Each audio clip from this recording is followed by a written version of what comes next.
Bonsoir, merci de nous rejoindre sur Télé-Sud. Au sommaire de cette édition du 3 février, le président sud-soudanais Salva Kiir a indiqué hier vouloir clore le différend avec le Soudan concernant le pétrole, mais a rejeté la proposition de Khartoum de verser ses milliards de dollars et d'exporter son brut via son voisin du Nord. Depuis que le Soudan du Sud a acquis son indépendance en juillet 2011, les deux voisins ne parviennent pas à s'entendre sur la répartition des richesses tirées du pétrole, extrait aux 3/4 dans le Sud. L'électrification des zones rurales présente des défis particuliers pour les gouvernements africains, car il est souvent coûteux et peu pratique de relier au réseau d'électricité des foyers éloignés et éparpillés. Au Mali, l'entreprise Absesolar s'est donnée pour mission d'éclairer plus de 25% des foyers maliens grâce à cette source d'énergie propre et gratuite, l'énergie solaire. Et pour une visibilité positive de la CAN 2012, le COCAN Gabon est chargé de vendre efficacement la compétition à travers l'Afrique et le monde. Parmi les stratégies de communication mises en place, à Libreville, la parution d'un journal quotidien gratuit d'information intitulé « Esprit d'équipe » qui traite uniquement de l'événement footballistique, des informations pratiques du COCAN Gabon, des guides médias, des numéros utiles destinés aux invités et visiteurs de marque. La couverture est aussi bien en langue espagnole qu'en anglais. Mais avant de développer les titres, c'est avec l'Égypte que nous vous ouvrons cette édition. Des affrontements entre manifestants et policiers ont repris au Caire, près du ministère de l'Intérieur et à Suez en début d'après-midi. Les manifestants réclament le départ du pouvoir militaire, régulièrement accusé de mal gérer la transition. Et ils sont aussi tenus responsables des 74 morts mercredi au stade de sport Saïd.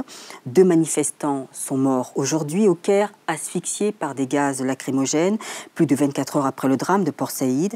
Ces morts viennent s'ajouter à celles de 2 manifestants mortellement atteints dans la nuit de jeudi à vendredi dans la ville de Suez. Et les heurts se sont poursuivis aujourd'hui à Suez également. Le ministère de l'Intérieur a confirmé le décès d'un soldat et a fait état de 1482 blessés dans les violences depuis jeudi. Les tensions entre le Sud et le Nord autour du partage du pétrole sont toujours tendues. L'accord cadre proposé par le panel de l'Union africaine a été rejeté par le président soudanais Salva Kiir, qui le juge inacceptable. Ce plan demande notamment au Sud de verser 4 milliards de dollars au Nord pour pouvoir utiliser les installations du Nord pour ses exportations pétrolières. Explication Moïse Munkoro. Toujours aucune issue pour le partage du pétrole des deux Soudans. Le président du Sud-Soudan, Salva Kiir, juge inacceptable le plan du panel de l'Union africaine. Ce plan propose à Juba de verser 4 milliards de dollars à Khartoum et fournir 35 000 barils de brut par jour aux raffineries du Nord, pour qu'ils puissent utiliser les infrastructures du Nord pour ses exportations de pétrole. L'accord provoquerait un conflit autour des terres et du pétrole. Il limiterait ainsi les options du Sud-Soudan à gérer ses ressources économiques. Je ne pourrais accepter un tel plan. Il vise à rendre nos populations dépendantes et vulnérables en leur faisant payer des milliards qu'elles ne doivent à personne. Pour Salva Kiir, la proposition du panel de l'Union africaine rendra non seulement le Sud-Soudan dépendant des infrastructures du Nord, mais aussi l'empêchera de développer ses propres moyens d'exportation. Depuis son indépendance, le Sud-Soudan ne peut exporter sa production pétrolière que par un oléoduc traversant le Soudan du Nord. En marge du dernier sommet de l'Union africaine, Salva Kiir et El-Béchir se sont rencontrés pour tenter de trouver une solution aux différents pétroliers, mais Salva Kiir a refusé à la dernière minute de signer l'accord.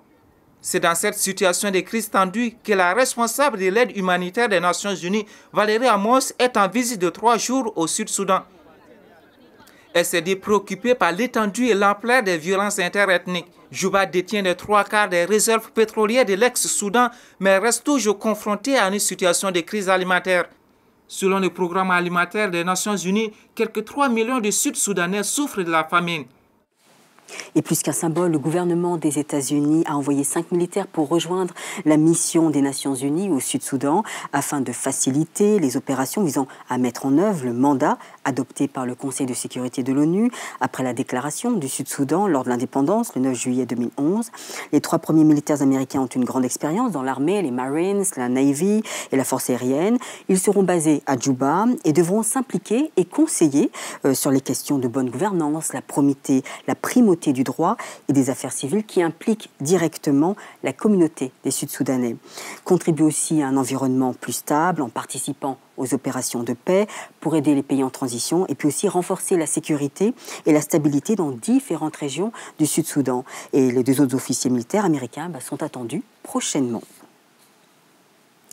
Dans les mailles du filet de la gendarmerie béninoise, une importante cargaison de carburant de contrebande, de l'essence frelatée, plus de 38 000 litres convoyés du Nigeria au Bénin par un commerçant.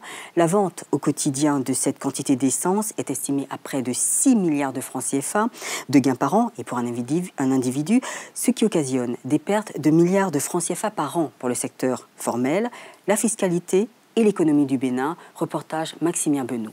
Nombreux sont les Béninois qui font tourner leur moteur grâce à l'essence frelatée. Si attractive, l'essence de la contrebande, souvent appelée pailleur au Bénin, a supplanté celle vendue à la pompe.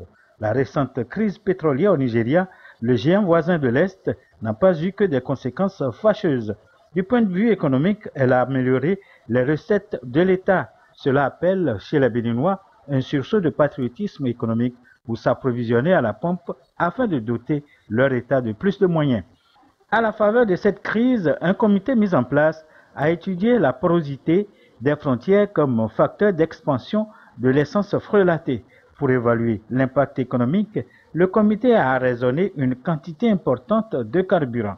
Au total, 1521 bidons de 25 litres chacun, soit 38 025 litres d'essence frauduleusement convoyés au Bénin dans la même journée et par le même commerçant. Sur un an vendu au prix de 450 francs CFA le litre, cela représente pour le commerçant une recette annuelle de plus de 5 milliards 133 millions de francs CFA.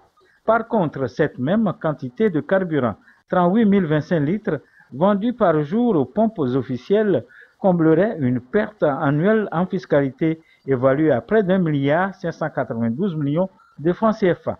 Une importante somme qui pourrait servir à financer les programmes d'investissement public pour combattre la pauvreté. La cargaison de carburant est à raisonner conformément au code douanier actuellement en vigueur en République du Bénin.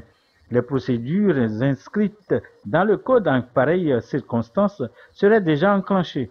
Le retour aux essenceries du secteur formel semble important pour le gouvernement et doit être motivé par un dynamisme supplémentaire de la Société nationale de commercialisation des produits pétroliers Sonacap. Le Congo à présent. Les ministres africains en charge de l'artisanat sont en conclave depuis ce matin à Brazzaville, réunis au sein du comité de coordination pour le développement et la promotion de l'artisanat. Ces ministres doivent repenser le fonctionnement de l'organisation afin de l'adapter aux exigences actuelles, à savoir l'intégration régionale, la lutte contre le chômage et la pauvreté. Reportage Boris Agapit Niatoloka. Brazzaville, capitale de la République du Congo, est depuis ce matin le carrefour des ministres africains en charge de l'artisanat. Réunis à la faveur de la 5e réunion ordinaire du comité de coordination pour le développement et la promotion de l'artisanat africain, ces ministres du continent examinent la feuille de route des 2 ans de fonctionnement afin d'aboutir à la réforme de cette institution.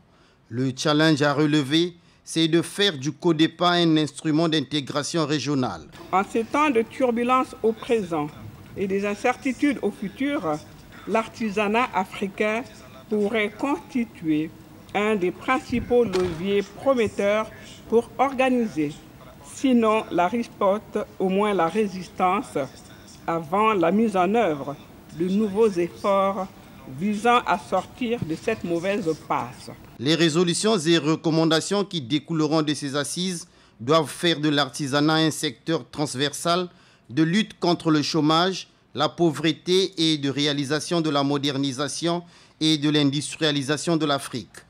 C'est ici que le CODEPA, avec ses valeurs et ses principes, qui ont présidé à sa naissance et guident son action, représente une opportunité de choix pour bâtir une fondation plus solide capable de supporter une construction de force éprouvée pour fournir un appui décisif à la défense des intérêts, à la promotion et au développement de l'artisanat de notre continent. Entre renaissance et adaptation à la modernité, les ministres africains de l'artisanat auront à choisir et à assigner une autre mission au CODEPA, moderniser et actualiser la gouvernance. Abzé Solar s'implante au Mali, productrice d'énergie solaire. La société veut mettre à la disposition de la population malienne de l'énergie renouvelable. 25% de la population malienne a accès seulement à l'électricité. Avec l'énergie solaire, eh bien, Abzé Solar compte produire 200 MWh. Reportage Nianian Aliou Traoré.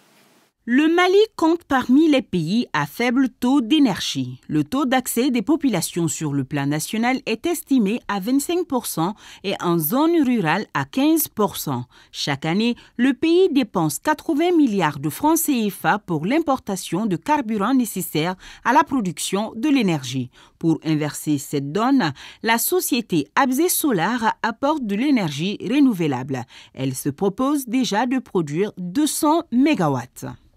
En milieu rural, il n'y a pas assez d'électricité, il n'y a pas d'énergie pour ainsi dire, il n'y a pas d'éclairage. Donc Abzé Solar va mettre en place des coopératives d'électricité en partenariat avec les collectivités territoriales. Les énergies renouvelables, vraiment c'est la pierre angulaire, c'est ce qui va permettre le développement des personnes et il faut vraiment aller vers ce type d'innovation pour s'éclairer. La programmation que nous allons lancer va être de 200 MW. À dispatcher avec plusieurs collectivités territoriales. La venue de la société Abzé Solar sur le marché malien a été vivement saluée par les autorités. Le choléra est une pandémie qui continue de causer de nombreux décès au Cameroun, malgré les efforts entrepris par le gouvernement camerounais pour éradiquer ce fléau. Afin de parvenir à une meilleure gestion et une bonne prise en charge de cette maladie, le ministère de la Santé publique a fait appel à des experts informaticiens dont les résultats de recherche sont très attendus. Reportage Dorothée Doumbé, Bobis Koulbissé. Depuis le mois de mai 2010, le Cameroun est frappé par le choléra, une épidémie très meurtrière. Les chiffres donnent des frissons. En 2010, en effet, l'on dénombre plus de 11 000 cas de choléra et plus de 23 000 en 2011. L'incidence de cette pandémie a plus que doublé au cours des 2 dernières années. Les 10 régions du Cameroun sont touchées et cette maladie sévit désormais pendant toute l'année. Pour barrer la route au choléra, un dispositif spécial a été mis sur pied par le ministère de la Santé publique avec pour objectif de faciliter la lutte contre les épidémies à travers une collecte des données épidémiologiques de qualité. Nous proposons une plateforme permettant à partir de n'importe quel point du territoire de transmettre des données épidémiologiques à un serveur qui peut ensuite les traiter et ensuite faire du reporting pour la prise de décision. Ce projet pilote de collecte des données épidémiologiques à temps réel sera aussi appliqué dans le renforcement de la surveillance des épidémies au Cameroun.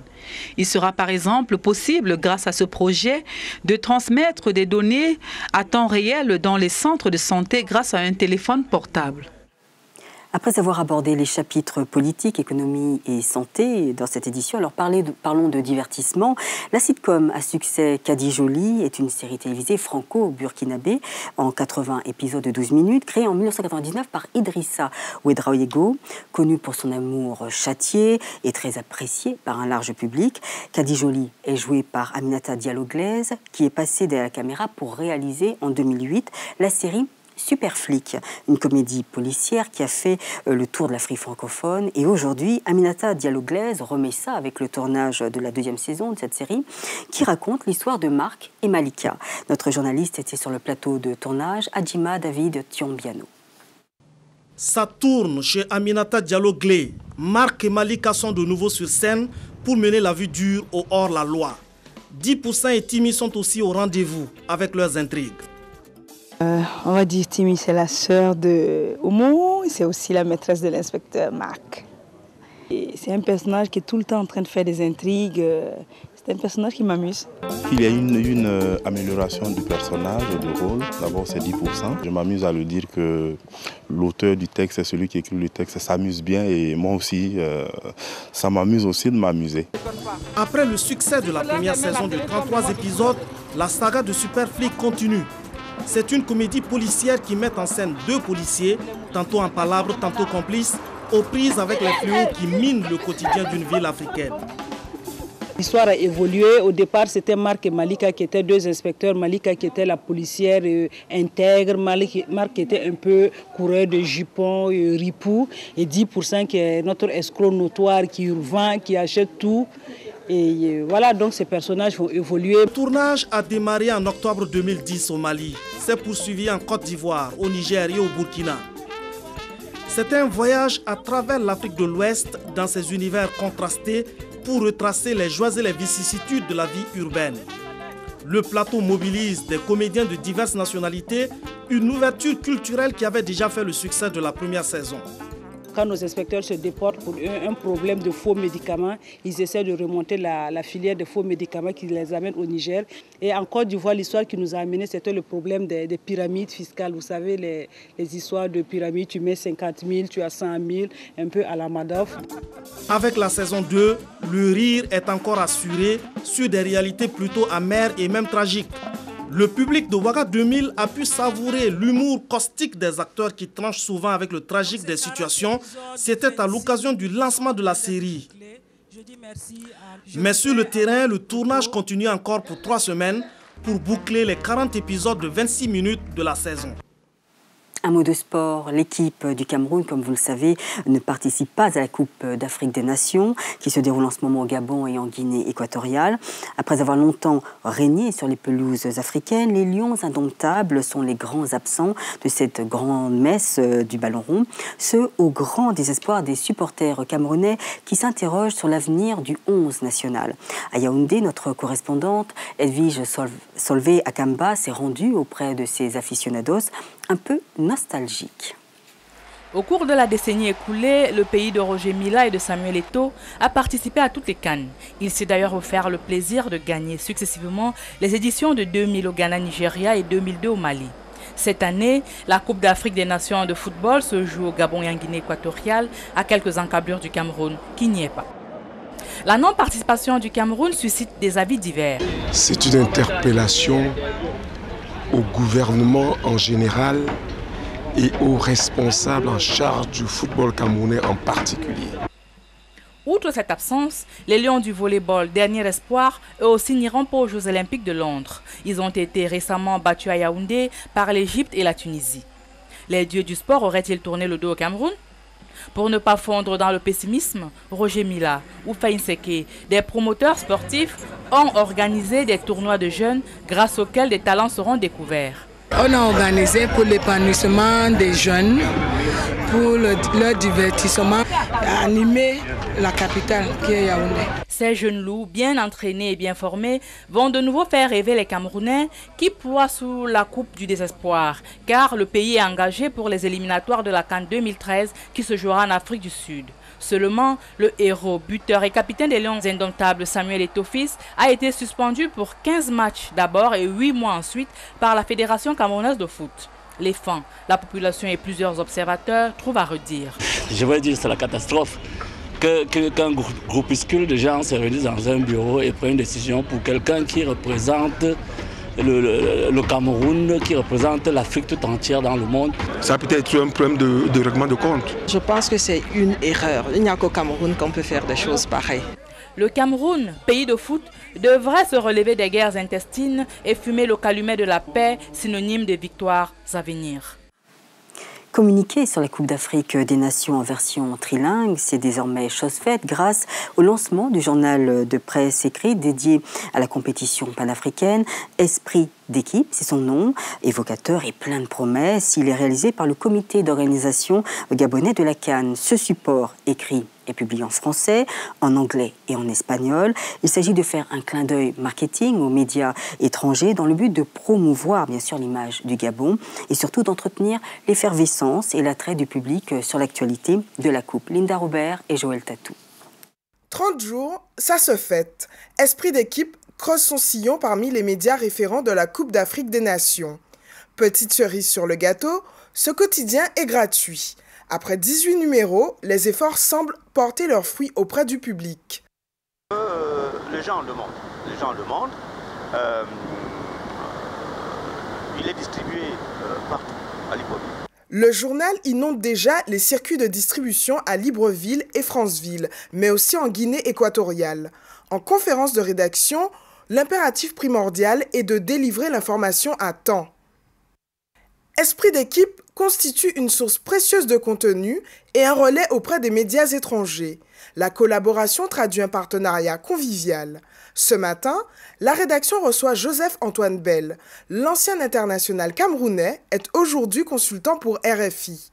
Le titre est bien choisi, Esprit d'équipe, c'est toutes les belles victoires se construisent autour de l'esprit d'équipe et s'acquièrent grâce à l'esprit d'équipe. Exceptionnellement, le tirage se fera à 30 000 exemplaires au lieu de 20 000. La publication sportive célèbre à sa manière la qualification en quart de finale des Panthères du Gabon dont elle est l'une des ferventes supportrices.